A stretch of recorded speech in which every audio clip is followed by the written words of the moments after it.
घर के ऐसे कुछ काम होते हैं जो कि दिखने में आसान लगता है, लेकिन जब हम लोग वो काम करने जाते हैं ना तो काफ़ी मुश्किल हो जाता है। तो देखिए, ऐसी कुछ useful kitchen tips and tricks लेकर आज भी हाजिर हो चुकी हूँ। आशा करती हूँ हर एक ट्रिक आप लोगों को पसंद आएगा। पसंद आने पर लाइक कमेंट करना बिल्कुल ना भूले, चैनल को भी सब्सक्राइब कर लेना। तो नमस्ते दोस्तों, टिप्स भंडार में आप सभी का स्वागत करती हूँ। तो चलिए आज का वीडियो स्टार्ट करते हैं। लहसुन छीलना ये बहुत ही मुश्किल का काम है और हर रोज किसी न किसी खाने में लहसुन तो डालना ही पड़ता है। तो देखिए, लहसुन डालने पर खाने का स्वाद काफी ज्यादा बढ़ जाता है, लेकिन इसका जो छिलका है वो निकालने के लिए हम लोग यही काम करते हैं, नाखून से इसको छीलते हैं। तो देखिए, 2-4 कली छीलने के बाद आप देखेंगे नाखून में दर्द होने लगते हैं। कभी कभी तो लहसुन नाखून में थोड़ा बहुत घुस जाता है। जो काम हम लोगों को हर रोज करना पड़ता है, ऐसा मुश्किल होने से कैसे चलेगा। तो इस काम को थोड़ा आसान बनाने के लिए देखिए, इधर मैंने ले लिए हैं मेडिसिन का एक ढक्कन। तो ऐसी लिक्विड मेडिसिन ये तो हमारे सभी के घरों में होता ही है, और मेडिसिन खत्म हो जाने के बाद हम लोग तो फेंक देते हैं। तो देखिए, ये जो ढक्कन है ये आप रख दीजिए, और इस ढक्कन से अगर हम लोग ये लहसुन का जो छिलका है इसको निकालेंगे तो काफ़ी आसान हो जाएगा हमारा काम।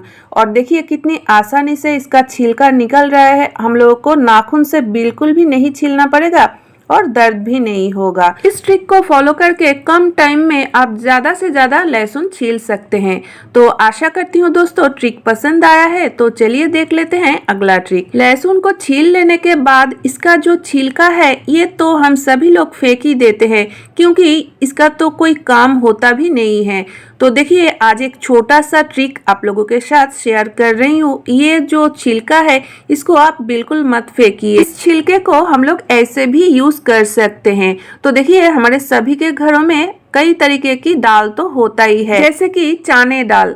तो ये दाल को काफी दिन तक अगर आप घर में रख दोगे ना तो आप देखोगे इसमें कीड़े लग जाएगा, और कीड़े एक एक दाल में ऐसे घुस जाता है, तब तो ये दाल हम लोगों को फेंकना पड़ता है। क्योंकि अगर कीड़े एक एक दाल में घुस जाएगा तो वो दाल तो हम लोग बिल्कुल भी खा नहीं सकते। तो देखिए, ये दाल तो फेंकना पड़ता है और हम लोगों का काफी सारा पैसा बर्बाद हो जाता है। तो इस तरीके का जो दाल है जो कि आप घर में बहुत दिनों तक रखना चाहते हैं स्टोर करके, तो उस टाइम आप ये जो लहसुन का छिलका है इस दाल में डाल दीजिए, और फिर इस दाल को अच्छी तरीके से हिला लीजिए ताकि इस दाल में मिक्स हो जाए। तो इस तरीके से अगर आप लोग रखेंगे ना तो दाल काफी दिनों तक अच्छा रहेगा, इसमें कीड़े बिल्कुल भी नहीं होगा। तो चलिए देख लेते हैं अगला ट्रिक। दोस्तों, फैमिली में मेंबर्स ज्यादा है और अलमीरा एक है, तो अलमीरा का हालत तो कुछ ऐसा ही हो जाता है। बहुत सारा कपड़े एक साथ हम लोग रख देते हैं, और जब भी हम लोग अलमीरा ओपन करते हैं तो अलमीरा से ना एक बहुत ही बैड स्मेल आने लगते हैं, कपड़ों से भी आने लगते हैं।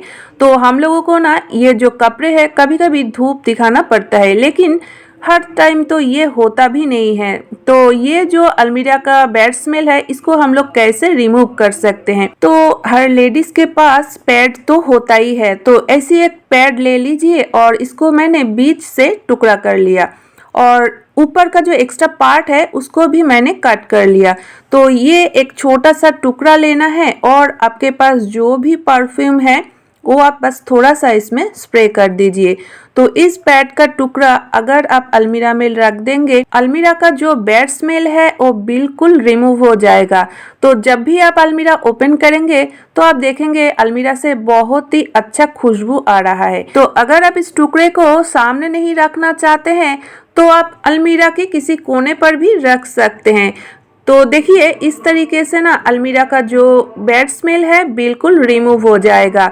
तो आशा करती हूँ दोस्तों ये ट्रिक भी आप लोगों को पसंद आया है। तो चलिए देख लेते हैं अगला ट्रिक। वेजलिन हमारे सभी के घरों में तो होता ही है, और ये विंटर सीजन में हम सभी लोग यूज करते हैं, लेकिन आज एक अलग तरीके का यूज आप लोगों के साथ मैं शेयर कर रही हूँ। तो देखिए, इधर मैंने एक प्लेट ले लिया, और इस प्लेट में बस थोड़ा सा ही वेजलिन ले लिया है, और इसमें मिलाना है कोलगेट। जितना वेजलिन लिया है उतना ही कोलगेट लेना है। और इधर एक बात का ध्यान जरूर रखना है कि इधर जो भी पेस्ट आप लोग मिलाएंगे वो व्हाइट होना चाहिए।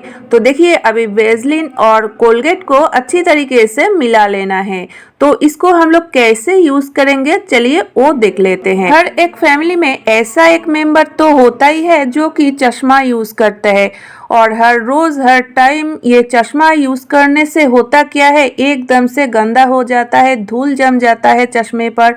और इसको ना हम लोग क्या करते हैं, जब इसको क्लीन करते हैं तो जो कपड़े हम लोगों के हाथों के सामने होता है उसी से इसको पोंछ लेते हैं और इसकी वजह से चश्मे में स्क्रैचेस पड़ जाते हैं। तो उस टाइम ना दिखाई भी नहीं देता है अच्छी तरीके से। उस टाइम तो हम लोगों को नया चश्मा बनाना पड़ता है और इसको ऐसे ही रख देना होता है। तो उस टाइम ना आप ये ट्रिक को फॉलो कर सकते हैं। तो देखिए इधर हम लोगों ने जो मिश्रण बना लिया है उसको लगा लेना है कांच के ऊपर। तो देखिए दोनों कांचों के ऊपर मैंने अच्छी तरीके से मिश्रण को लगा लिया है। तो ये काम कर लेने के बाद चश्मे की भीतर के तरफ भी लगा लेना है। तो ऐसे लगा के छोड़ दीजिए 10 से 15 मिनट के लिए। अभी 10-15 मिनट के बाद चश्मे को क्लीन करने के लिए चाहिए एक सूखा कपड़ा जो कि साफ होना बहुत ही जरूरी है। तो देखिए अभी थोड़ा गीला कर लीजिए इस कपड़े को और फिर से चश्मे को क्लीन कर लीजिए। 2 बार इस तरीके से पोंछ लेने के बाद अभी फाइनली एक सूखा कपड़ा ले लीजिए और अच्छी तरीके से चश्मे को पोंछ लीजिए। तो बस आप देखेंगे चश्मे में जो भी स्क्रैचेस था वो बिल्कुल ही गायब हो चुका है।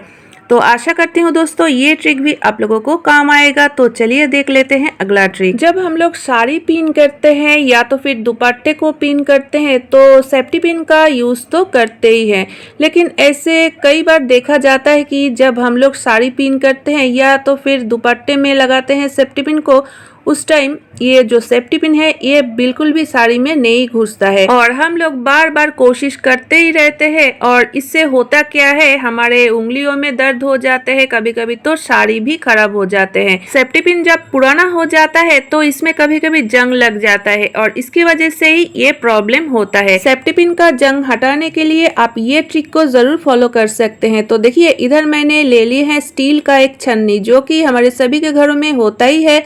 तो बस इस छन्नी में आप सेफ्टी पिन को थोड़ा घिस लीजिए कुछ इस तरीके से। तो थोड़ा घिसते ही आप देखेंगे सेफ्टी पिन में जो भी जंग था वो बिल्कुल भी क्लीन हो चुका है और फिर आप सेफ्टी पिन से साड़ी को पिन कर सकते हैं या तो फिर दुपट्टा जो भी आप पिन करेंगे काफी आसानी से ये पिन हो जाएगा। उंगलियों में भी दर्द नहीं होगा और हमारे जो साड़ी है वो भी बिल्कुल खराब नहीं होगा। तो आशा करती हूँ दोस्तों आज का सभी ट्रिक आप लोगों को पसंद आया है। कौन सा ट्रिक सबसे अच्छा लगा ये भी कमेंट करके जरूर बताना। पसंद आने पर लाइक कमेंट करना बिल्कुल ना भूले। चैनल को भी सब्सक्राइब कर लेना, बेल आइकन को भी जरूर प्रेस कर देना। तो फ्रेंड्स आज के लिए बस इतना ही, फिर मिलते हैं नए वीडियो के साथ।